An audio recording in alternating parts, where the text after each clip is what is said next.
আরবি 29টা হরফের প্রথম হরফটা হলো আলিফ। তো আলিফটা আমরা উচ্চারণ করি দুই ঠোঁট একসাথে করে।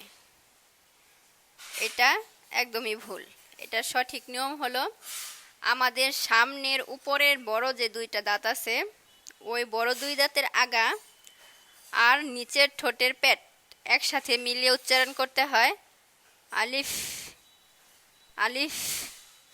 দুই দুই ঠোঁট কখনো একসাথে হবে না, একসাথে হবে।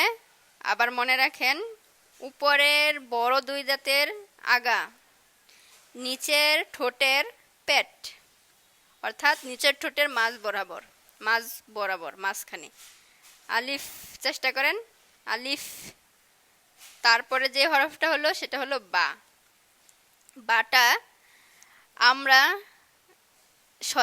আমরা স্বাভাবিকভাবে যেভাবে উচ্চারণ করি সেইভাবে উচ্চারণ করলেই হয়ে যায়, দুই ঠোঁট একসাথে করে বা।